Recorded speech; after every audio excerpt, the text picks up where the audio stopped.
Hi hello welcome to R Telugu entertainment. Friends, ఈ వీడియోలో మనం భారతీయుడు 2 మూవీ రివ్యూ గురించి మాట్లాడుకుందాం. కమల్ హాసన్ హీరోగా, శంకర్ దర్శకత్వంలో అనిరుద్ మ్యూజికల్గా వస్తున్న సినిమా భారతీయుడు 2. చాలామంది ఏమనుకున్నారంటే సీక్వెల్ తీస్తున్నాడంటే శంకర్లో జ్యూస్ అయిపోయింది, శంకర్లో కంటెంట్ అయిపోయింది అనుకున్నారు.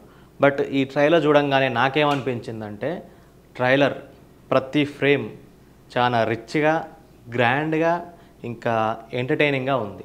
ట్రైలర్ అయితే ఇలా ఉంది, సినిమా ఎట్లుంటుందో తర్వాత ఆలోచించుకుందాం. ఇంకో విషయం ఏంటంటే బ్యాక్గ్రౌండ్ మ్యూజిక్. ఈ సినిమాకి భారతీయుడు 2కి ఏఆర్ రెహమాన్ కాదు, పార్ట్ 1కి ఏఆర్ రెహమాన్ మ్యూజిక్ అందించిండు, పార్ట్ 2కి మాత్రం అనిరుద్ మ్యూజిక్ అందిస్తున్నాడు. కొంచెం మిస్సింగ్ అయిపోతుంది అనమాట ఈ భారతీయుడు ఫ్రాంచైజీలో, ఇది ఒక చిన్న లోటు. బట్ ట్రైలర్ ఎండింగ్లో వచ్చే మ్యూజిక్ ఎక్సలెంట్ ఉంది, చాలా బాగుంది. బట్ ఓవరాల్గా సినిమాలు ఎట్లుంటుందో మనం వెయిట్ చేద్దాం. ఇంకా శంకర్ చాలా గ్యాప్ తర్వాత, రోబో 2.0 తర్వాత తన మూవీ ఏం రాలేదు. బట్ చాలా ఇయర్స్ గడిచిపోయింది శంకర్ మూవీ లేక. బట్ ఎనీవే మనకి ఇప్పుడు 2 మూవీస్తో మనం ముందుకు వస్తున్నాడు. ఒకటి గేమ్ చేంజర్ ఉంది, ఇప్పుడు భారతీయుడు 2 ఉంది. భారతీయుడు 2 విషయానికి వస్తే మొదటి నుంచి చివరి వరకు మళ్ళీ సమాజానికి ఏదైనా మెసేజ్ ఇచ్చేలాంటి ఒక మూవీ క్రియేట్ చేసిండు.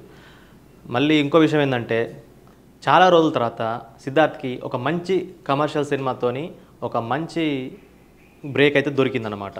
ఇంకా కమల్ హాసన్ గారి గురించి అయితే మాట్లాడుకోవాలి. కమల్ హాసన్ పర్ఫార్మెన్స్ ఈ ట్రైలర్లో మళ్ళీ అవుట్ స్టాండింగ్ లెవెల్లో ఉంది. మనం భారతీయుడు 1లో చూసిన పర్ఫార్మెన్సే మళ్ళీ భారతీయుడు 2లో చూస్తామా లేదా అనేది మనం వెయిట్ చేయాలి. కమల్ హాసన్ గారి లుక్ అయితే బాగుంది, మళ్ళీ చాలా గ్రాండ్గా ఉంది. ఈ సినిమాలో మళ్ళీ ఫ్రీడమ్ ఫైటింగ్ సీన్స్ ఏమన్నా చూపిస్తారా కమల్ హాసన్ని హైలైట్ చేసేందుకు అనేది మనం ట్రైలర్లోనే చూడాలన్నమాట. భారతీయుడు 2లో కూడా మళ్ళీ ఫ్రీడమ్ ఫైట్కి సంబంధించిన సీన్స్ ఏమన్నా కమల్ హాసన్ సీన్ హైలైట్ చేసేందుకు శంకర్ గారు పెడతారా లేదా అనేది మళ్ళీ మనం థియేటర్లోనే చూడాలి. ఓవరాల్గా ట్రైలర్ ఎలా ఉందంటే ప్రతి ఫ్రేము చాలా రిచ్గా, గ్రాండ్గా, ఎక్సలెంట్గా ఉంది. మళ్ళీ సామాజిక అంశంతో శంకర్ మన ముందు ఒక మూవీతో వస్తున్నాడు. అనిరుద్ మ్యూజిక్ చాలా బాగుంది. ఈ సినిమాలో ఇంకా ఎస్జే సూర్య, రకుల్ ప్రీత్ సింగ్, బాబీ సిన్హా, ఇంకా చాలామంది ఉన్నారు. బట్ డిస్క్రిప్షన్లో అయితే ఇంకా బ్రహ్మానందం, కాజల్ అగర్వాల్ పేర్లు మెన్షన్ చేశారు. బట్ ట్రైలర్లో అయితే వాళ్ళకి స్పేస్ లేదు. ఓవరాల్గా అయితే ఈ సినిమా ట్రైలర్ చూసినా వర్త్ ఇట్ అనిపించింది. చాలా సంవత్సరాల నుంచి ఈ సినిమా కొన్ని రోజులు పోస్ట్ పోన్ అవ్వడం, కొన్ని రోజులు లేట్ అవ్వడం, పోస్ట్ ప్రొడక్షన్ వల్ల లేకుంటే క్వాలిటీ కోసమో శంకర్ గారు ఈ సినిమాను పోస్ట్ పోన్ చేస్తూ వచ్చారు. ఓవరాల్గా ట్రైలర్ అయితే వచ్చింది. నెక్స్ట్ మంత్ జూలైలో ఈ సినిమా అయితే విడుదల కాబోతోంది. ట్రైలర్ అయితే చాలా బాగుంది.